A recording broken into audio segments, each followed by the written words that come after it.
कहते हैं ना कि कई बार दिमाग में बहुत सारे सवाल होते हैं एंड कई बार उन चीज़ों के सवालों के जवाब नहीं मिलते हैं and probably when we read those probably spiritual book पढ़ते हैं तो कई बार अपने दिल में दिमाग में जो सवाल चलते हैं एंड उसके जवाब हमें वहाँ मिलते हैं. सो ऐसा कोई इंसिडेंट आपके साथ कभी हुआ कि you were confuse with something and कुछ सवाल आपको वहाँ से जवाब मिले and which just help you? I don't think कोई ऐसा पर्टिकुलर, बिकॉज मैं कंटिन्यूसली अपनी रीडिंग्स की तरफ जा रही थी. अगर मैं नहीं भी पढ़ रही हूँ, मैं अपने हर ऑलमोस्ट पॉडकास्ट इंटरव्यू में कहती हूँ कि मैंने कभी ज़िंदगी में स्नो वाइट, सिंड्रेला की स्टोरीज अपनी बेड टाइम स्टोरीज के लिए नहीं सुनी. It was always about Lord Krishna, Lord Ram, Mahabharata, Ramayana, Shrimad Bhagavatam, Bhagavad Gita, यही मेरी कहानियाँ थी.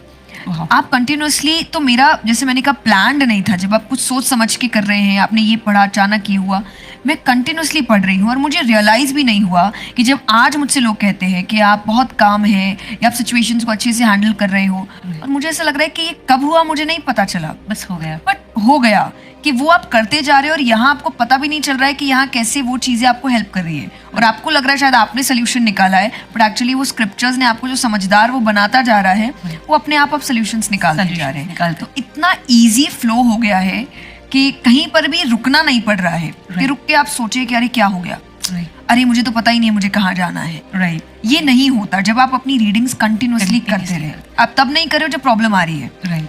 नहीं तो तभी आपको मिलता है कि अरे प्रॉब्लम आई तो अचानक कुछ. मैं कंटिन्यूसली पढ़ रही हूँ तो मुझे वो प्रॉब्लम जब आती है उसका सोल्यूशन शायद कहीं ना कहीं पता होता है.